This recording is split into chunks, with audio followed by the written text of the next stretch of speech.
Mr. Puri, pleased to have you with us. Welcome to the Architect series. Hi, nice to be here. What a beautiful surrounding. You began working as an architect at a very young age in the 𝗦𝗵𝗆 contractor office, and today you lead the multi-award-winning architectural office. Which values have stayed with you throughout this journey? So there are multiple things, and I started working when I was 18 years old. So I actually joined this office of 𝗦𝗵𝗆 contractor in Mumbai when I finished the 12th standard. So I had no architectural education. So without having been educated in architecture, I went through various sites, did all kinds of drawings. For those who understand architecture, I did working drawings, went on sites, coordinated meetings, met clients. So actually did all of that in the months prior to joining college. And that created a very strong foundation because it gives you confidence, A, and B, it gives you the experience. So when you walk into college straight, you're getting all this hypothetical stuff, you know. You work with space, you work with these cubes. What does positive space and negative space mean? What is the relationship? But when you have actually worked and actually seen projects happening on site, you relate the whole thing and it makes a lot more sense as compared to somebody who's just walked in straight as a student. Your work encompasses a wide variety of project types, including hotels, residential buildings, offices, educational buildings. How do you maintain your personal signature in such a diverse body of work? We actually try not to have a personal signature because it's most architects fall into that trap that whether they design a railway station, for example, or a school, there are certain elements that are common. So you start relating that architecture style with that particular architect.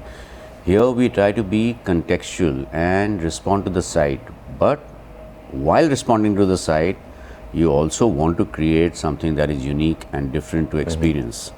So that's what drives the design process in every project, because every location is different, the way the sun comes there is different, the way the wind direction is there is different, who you're designing for is different, what is on your left and the right and the front is different.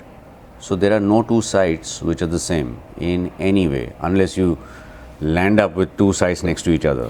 Okay, even then there'll be a difference. So that's why every design automatically becomes different and there is purposely no signature element. As you have stated, every project should create evolving spaces that are perceived in new ways.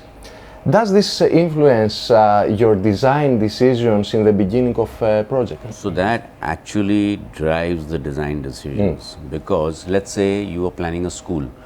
So your first thought is all the schools you went to, all the schools you have experienced. So those will automatically come to your mind and you'll think, okay, I went like this and the classrooms were here, this was there, that is the way the space was. And it's very easy to fall into that trap of then going and designing the same way. Because what are we finally doing? We are designing from images that are in our head, right? Okay. There are a vast number of images in our head, but you are designing from somewhere, something that you have seen or experienced. So you have to take that conscious decision not to follow that. That's the hard part. Yes, that's the hard part. And find, was there a better way, or you think there's a better way to do the same thing where the experience could be better, and that's what then drives your decision. Alumil focuses on sustainability through circular economy and energy efficient aluminum systems, while your work is guided by bioclimatic design. In the 𝗵𝗆 project, in which you collaborated with our company, you selected our systems. In what ways did this collaboration influence the final outcome? So this was a very exciting project for us because before this we had never done such large apartments on such a large scale. So that project is 160 apartments, each one 8,000, 10,000 and 12,000 square feet. Those are huge. So each apartment was 5 bedrooms plus a study, a huge living space. Large scale.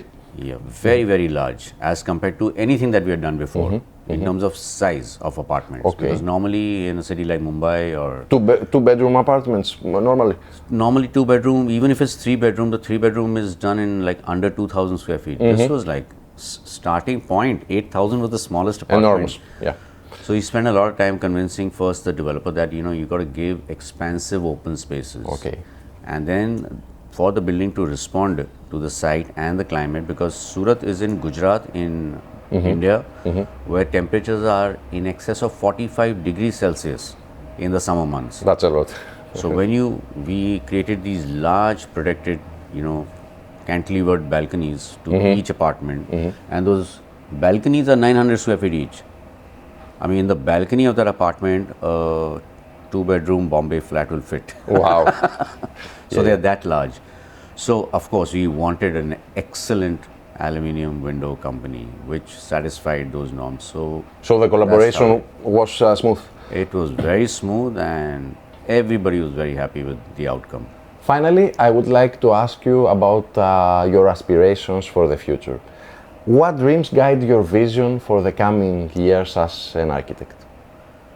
So we are constantly increasing our focus towards creating a smaller carbon footprint. In fact, some of the buildings that we are now doing literally have zero carbon footprint.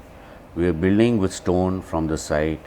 We are building with labor from the region. We are building almost with no steel.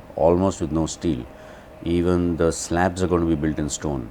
So this is a project that we're doing in Rajasthan in India. Of course, this does not translate into every project, but the thing is, as architects, you must strive that no matter what the scale of the project is, in a small project, it is much easier to make it 100% sustainable. The moment you go into larger projects, like 40-story, 50-story buildings, it becomes very, very difficult. But at the same time, there is always scope to reduce the carbon footprint. So you have to look at ways where you can consciously reduce the carbon footprint, leading to a better environment for everybody in the future. So that's your main aspiration, respect for the environment, sustainability? Absolutely. I wish you the best and thank you very much. Thank you very much.